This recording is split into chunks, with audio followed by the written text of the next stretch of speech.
జిల్లాలో మావోయిస్టులు కలకలం రేపుతున్నారు. కర్రగుట్టలో ఐఈడీ బాంబులు పేలాయి. ఈ పేలుడులో ఒక ఆర్మీ జవాను కూడా మరణించినట్టు తెలుస్తోంది. చాలా తీవ్రంగా గాయాలయ్యాయి, హాస్పిటల్కి తరలించారు. సో కొంత చావు బతుకుల మధ్యలో కొట్టుమిట్టాడుతున్నాడు ఆ జవాన్. సో కర్రగుట్టలో ఇంకా ఆపరేషన్ కగార్ 2 కొనసాగుతోంది. సో కేంద్ర ప్రభుత్వం నిర్ణయించినటువంటి మార్చి 31 గడువుకి మరికొన్ని రోజులు మిగిలి ఉంది. కేవలం ఒక 40 రోజులు మాత్రమే మిగిలి ఉంది. 40 రోజుల్లో పూర్తి స్థాయిలో ఉన్నటువంటి మావోయిజాన్ని అంతమొందించాలి, జీరోకి తీసుకురావాలనేటువంటి నేపథ్యంలో పెద్ద ఎత్తున ఆ కూంబింగ్ ఆపరేషన్లు కొనసాగిస్తున్నారు ఎక్కడికక్కడ. అయితే మరోసారి కర్రగుట్టలో ఆపరేషన్ కగార్ 2 పేరుతో సిఆర్పిఎఫ్ భద్రతా బలగాలు స్థానిక పోలీసులతో కూంబింగ్ ఆపరేషన్ జరుగుతోంది. కూంబింగ్లోనే ఒకసారిగా ఐఈడి బాంబ్ పేలింది. ఈ ఐఈడి పేలడంతో ఒక జవాన్కి చాలా తీవ్రంగా గాయాలయ్యాయి, ఆసుపత్రి పాలయ్యాడు. సో ఇంకా ఏమాత్రం వెనక్కి తగ్గకుండా బెటాలియన్స్ ముందుకు వెళ్తున్నాయి. అయితే బెటాలియన్ ఇటువైపు భద్రతా బలగాలు, సిఆర్పిఎఫ్ బలగాలు, స్థానిక పోలీసులు పెద్ద ఎత్తున ఆపరేషన్ కొనసాగిస్తూ ఉండగా పెద్ద ఎత్తున అటువైపు నుంచి కూడా ఎదురుదాడి జరుగుతుందేమన్నటువంటి ఒక అనుమానం అయితే వ్యక్తమవుతోంది. సో ఎదురుదాడి కంటే ముందు ఐఈడీ పేలడం అనంటే మావోయిస్టులు కదలికలు ఉన్నట్టుగానే మరింతగా రుజువవుతోంది. సో మావోయిస్టు పార్టీ కేంద్ర కమిటీ సభ్యుడైనటువంటి దేవ్జీ, బెటాలియన్ ఇన్ఛార్జ్ కేసా సోది కోసం బలగాలు వేటాడుతూ ఉన్నాయి. సో మార్చి చివరాఖరికల్లా పూర్తిగా అంతమొందించాలని లక్ష్యంతో ముందుకు వెళ్తూ ఉంటే దేవ్జీ, కేసా సోది, దీంతో పాటుగా తెలంగాణకు సంబంధించినటువంటి మావోయిస్టు పార్టీ కార్యదర్శి దామోదర్ కూడా ఇంకా అటు బెటాలియన్లను కొనసాగుతున్నారు. ఆయన ఇంకా మావోయిజంలను కొనసాగుతున్నారు. అదుపులోకి తీసుకుంటారా ఆయన్ని, లేకపోతే ఆయన లొంగిపోబోతున్నారు, రకరకాల చర్చలు జరిగినా ఏ రోజు కూడా ఆయన పోలీసుల ముందు లొంగిపోవడానికి సిద్ధంగా రాలేదు. సో దేవా ఆ తర్వాత ఇప్పుడు పార్టీని లీడ్ చేస్తోంది దేవ్జీ అండ్ దామోదర్. సో ఇప్పుడు ఇద్దరు కీలకంగా ఉన్నారు. అయితే ఇద్దరు కూడా కర్రగుట్టలోనే, అటు ఛత్తీస్గఢ్లో అవకాశం లేదు, బీహార్లో అవకాశం లేదు, తర్వాత ఆంధ్రప్రదేశ్లోని మారేడుమిల్లి అడవుల్లో అవకాశం లేదు. సో బీజేపీ పాలిత ప్రాంత రాష్ట్రాల్లో, బీజేపీ అనుబంధ కూటమిలో ఉన్నటువంటి రాష్ట్రాల్లో కొంత మావోయిస్టులకి ఎదురుగాలి వీస్తున్న నేపథ్యంలో ఎలాగైనా కొంత ప్రాణాలు నిలుపుకోవాలి, కనీసం లొంగిపోయేదాకైనా కొంత అడవి బాటలో ఉండాలి, ఆ ఐడియాలజీలో ఉండాలనుకున్నప్పుడు కేవలం తెలంగాణ మాత్రమే వాళ్ళకు ఆప్షన్ కల్పించింది. సో కర్రగుట్టల్లో ఇంకా వాళ్ళ కదలికలు కనబడుతున్నాయని రుజువు ఇప్పుడు ఐఈడీ బాంబు పేలడమే. సో ఇప్పుడు దేవ్జీ కానీ, కేసా సోధా కానీ, ఆ తర్వాత దామోదర్ కానీ, ఇంకా చాలామంది మావోయిస్టులు, సుమారుగా 4 పైగా చాలా కీలకమైనటువంటి నేతలు తెలంగాణ వారే ఉన్నారు. సో ఈ 4 కూడా ఇప్పుడు అదే కర్రగుట్టల్లో తిరుగుతున్నట్టు తెలుస్తోంది. అందుకే కూంబింగ్ ఆపరేషన్ మరింత వేగవంతం చేశారు. మరిన్ని అప్డేట్స్ మా ప్రతినిధి వెంకటరత్నం సిద్ధంగా ఉన్నారు. వెంకటరత్నం, కూంబింగ్ కొనసాగుతుంది ఇంకా. సో 4 కీలకమైన నేతలు ఉన్నట్టు తెలుస్తోంది. తెలంగాణకు సంబంధించి దామోదర్ అండ్ దేవ్జీ, ఒక రాష్ట్ర బాధ్యులుగా ఉంటే ఇంకొకరు కేంద్ర కమిటీ కార్యదర్శిగా కూడా కొనసాగుతున్నారు. సో ప్రెసెంట్ ఈ కూంబింగ్ ఆపరేషన్ ఎటువంటి విషయాలు బయటపడే అవకాశం ఉంది? So is there any chance, ఒకవేళ కనుక వాళ్ళు లొంగిపోవాలనుకుంటే సిద్ధంగా ఉన్నారా? తెలంగాణ ప్రభుత్వంతో ఏదైనా మంత్రాలు జరుగుతున్నాయి? గతంలో మనం చెప్పుకున్నాం. సో తెలంగాణ మాత్రమే వాళ్ళకి అనువైనటువంటి ప్రాంతంగా ఎంచుకున్నారు మావోయిస్టులు. వాళ్ళకు లొంగిపోవాలన్నా, వాళ్ళు కొంత సేఫ్గా ఉండాలన్నా ఈ యొక్క ప్రాంతాన్ని సేఫ్గా ఎంచుకున్నారు. సో కర్రగుట్టలు ఛత్తీస్గఢ్ వైపుగా ఇప్పుడు ఈ కూంబింగ్ జరుగుతోంది. సో తెలంగాణలోకి ఎంట్రీ ఇచ్చి తెలంగాణ ప్రభుత్వంతో మంతనాలు జరిపి లొంగిపోయే అవకాశం ఉందా? లేదనంటే ఈ మార్చి 31 కల్లా ఈ 3 నేతల్ని కూడా అంతమొందించేటువంటి ప్లాన్ అటు కేంద్ర బలగాలు చేస్తున్నాయి. అప్డేట్స్ ఏంటి వెంకటరత్నం? ప్రస్తుతానికి ఇక్కడ మనం గమనించవచ్చు, మీరు చెప్పినట్టు ఇక్కడ ఛత్తీస్గఢ్, మహారాష్ట్ర, అలాగే ఇక్కడ పక్కనే ఉన్నటువంటి రాష్ట్రాలు కూడా బీజేపీ పాలిత ప్రాంతాలు ఉండడంతో ఇక్కడ వారికి అక్కడ కొంత ఇబ్బందికర వాతావరణం ఉంది. ఇక్కడ కేంద్ర ప్రభుత్వానికి సంబంధించినటువంటి ఆలోచనలు కూడా పోలీసులు అంటే సెంట్రల్ బలగాలు ఇంప్లిమెంట్ చేస్తుండడంతో మార్చి 2026 వరకు కూడా పూర్తిగా మావోయిస్టులు లేకుండా చేస్తామనడానికి ఇక్కడ అక్కడి ఆయా రాష్ట్రాల ప్రభుత్వాలు కూడా కొంత సపోర్ట్ చేస్తున్నటువంటి పరిస్థితి. కానీ ఇక్కడ తెలంగాణ పరిస్థితికి వచ్చేసరికి కొంత పరిస్థితుల్లో భిన్నంగా కనిపించింది.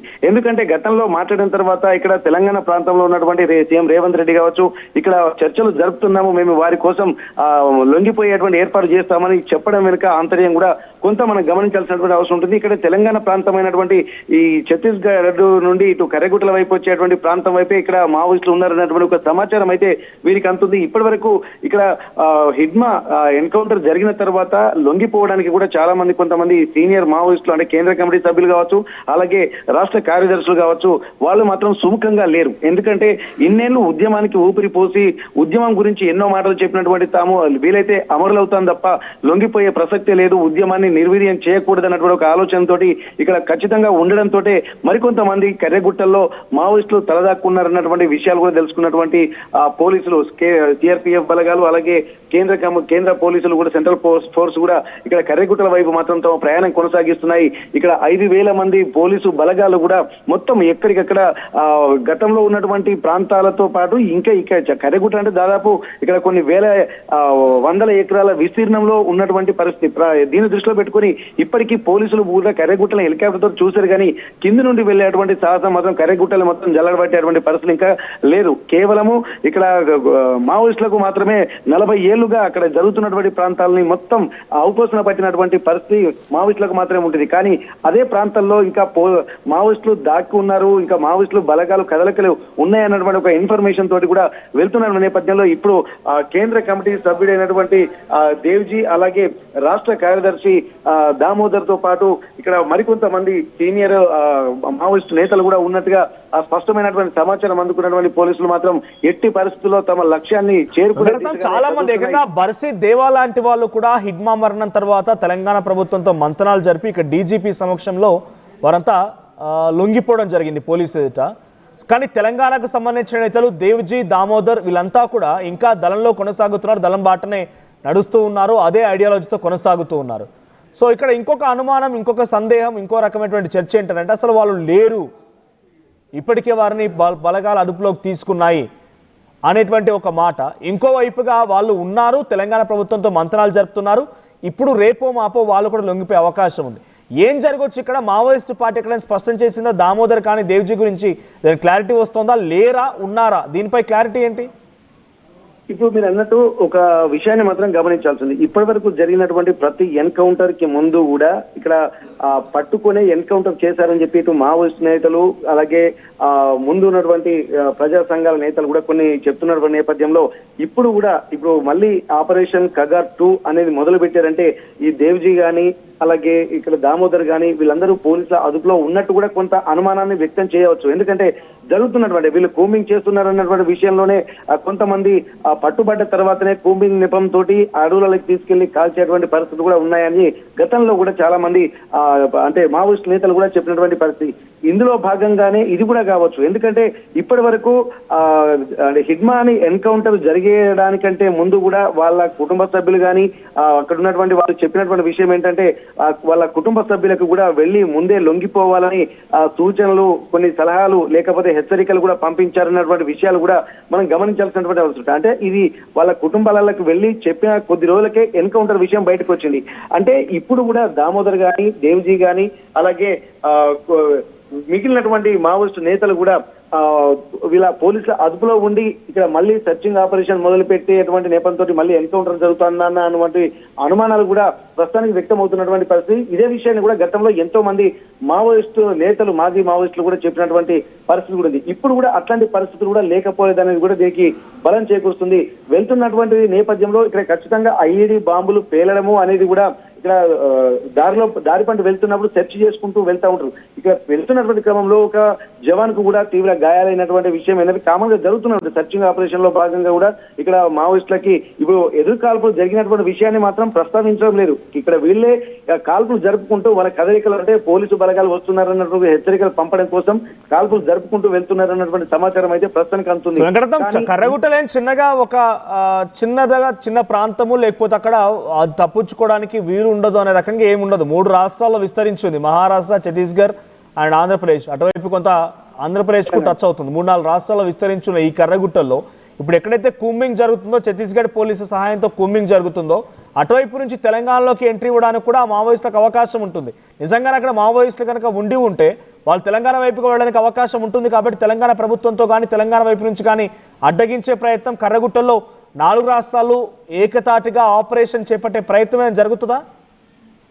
అయితే ఇక్కడ పూర్తి ఇప్పుడు మనం గమనించాల్సింది ఏంటంటే ఒరిస్సా, ఛత్తీస్గఢ్, ఆంధ్రప్రదేశ్, అలాగే మహారాష్ట్ర ఈ ప్రాంతాలు కూడా సరిహద్దులో మా ఇటువైపు వస్తే మన ఏటూరు నాగరం, వెంకటాపురం సైడ్ తెలంగాణ ప్రాంతం కటగుట్టలు వ్యాపించి ఉంటాయి. అంటే 4 రాష్ట్రాల సరిహద్దులో వ్యాపించిన నేపథ్యంలో 3 రాష్ట్రాల్లో ప్రతికూల పరిస్థితులే ఇక్కడ మావోయిస్టులకు ఎదురుకానుండడంతో ఇక్కడ తెలంగాణ వైపే వస్తున్నట్టుగా ఆ గతంలో తెలిసినటువంటి నేపథ్యంలో తెలంగాణ రాష్ట్రం నుంచి పోలీసులు, కేంద్ర పోలీసు బలగాలు కూడా, సిఆర్పిఎఫ్ బలగాలు కూడా తెలంగాణ ప్రాంతం నుండి ఎక్కువగా మోహరించినటువంటి పరిస్థితి. మొత్తం 16,000 నుండి 25,000 పోలీసు బలగాలు కూడా ఇక్కడి నుండి కర్రెగుట్టలు చుట్టుముట్టినటువంటి పరిస్థితి.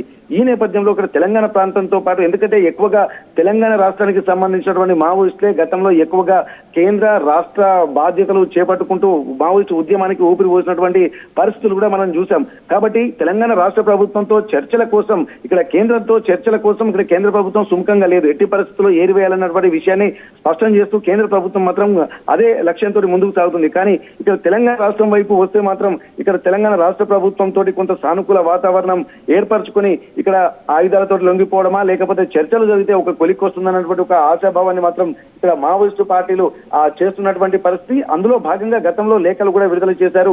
ఆ లేఖల సారాంశం కూడా చర్చలకు సిద్ధమన్నటువంటి విషయాలు చెప్తున్నారు. కానీ ఈ చర్చలకు సంబంధించి రాష్ట్ర ప్రభుత్వాలు ఒప్పుకున్నా కానీ కేంద్ర ప్రభుత్వం కూడా కొంత దానికి ఉదాసీనంగా వైఖరి అవలంబించకుండా స్ట్రిక్ట్లీ వాళ్ళ ఇన్స్ట్రక్షన్స్ కు, వాళ్ళ డెసిషన్ కు కట్టుబడి పనిచేస్తున్నటువంటి నేపథ్యంలో చర్చలకు తావులేదన్నటువంటి ఇన్స్ట్రక్షన్స్ కేంద్ర ప్రభుత్వం స్పష్టం చేసింది. కానీ ఒక ఆల్టర్నేట్ ఏంటంటే రాష్ట్ర ప్రభుత్వం, తెలంగాణ రాష్ట్ర సర్కార్ తోటి మాత్రమే కొంత మంత్రాలు జరిపి ఇప్పుడు ఉన్నటువంటి వాళ్ళనైనా దక్కించుకుని ఉద్యమాల నుండి బయటికి రావాలా, లేకపోతే లొంగిపోవాలా అన్నటువంటి విషయాన్ని కూడా కొంత ఉన్నారు. కానీ లొంగిపోవడానికి కొంతమంది మావోయిస్టులు సుముఖంగా లేకపోవడంతోనే ఇక్కడ మొత్తం ఇటువంటి పరిణామాలు జరుగుతున్నాయి. ఎందుకంటే స్పష్టంగా చేస్తుంది, లొంగిపోయేటువంటి వాళ్ళు లొంగిపోండి అని చెప్పి కేంద్ర ప్రభుత్వం కూడా స్పష్టం చేస్తుంది. కానీ వాళ్ళ ఆలోచనలకి లొంగిపోకుండా ఉన్నటువంటి వాళ్ళ మీదనే తమ బాణం ఎక్కువ పెడతామన్నటువంటి విషయాన్ని కూడా కేంద్ర ప్రభుత్వం చెప్తున్నటువంటి పరిస్థితులు కూడా మనకు స్పష్టంగా కనిపిస్తున్నాయి. కాబట్టి ఇక్కడ వాళ్ళకి లొంగిపోవడం తప్ప వేరే ప్రత్యామ్నాయం లేదని చెప్పి కేంద్ర ప్రభుత్వం అంటుంది. ఇక్కడ తెలంగాణ రాష్ట్ర ప్రభుత్వం కొంత వెసులుబాటు కల్పించే దిశగా ఉంటుందన్నటువంటి విషయాలు కూడా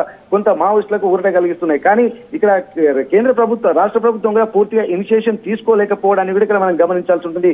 కాబట్టి ఖచ్చితంగా ఇక్కడ కర్రెగుట్టల వైపు వెళ్తూ ఉన్నటువంటి వాళ్ళకి అందుతున్నటువంటి సమాచారం ప్రకారం కేంద్ర ప్రభుత్వం ఆలోచన ప్రకారమే ఇక్కడ ఆపరేషన్ ఖదర్ 2 జరిగేటువంటి పరిస్థితులు కనిపిస్తున్నాయి. Manoj, right, thank you Venkataratnam. So మొత్తంగా కర్రెగుట్టల్లో మరోసారి మావోయిస్టులు కలకలం రేపుతున్నారు.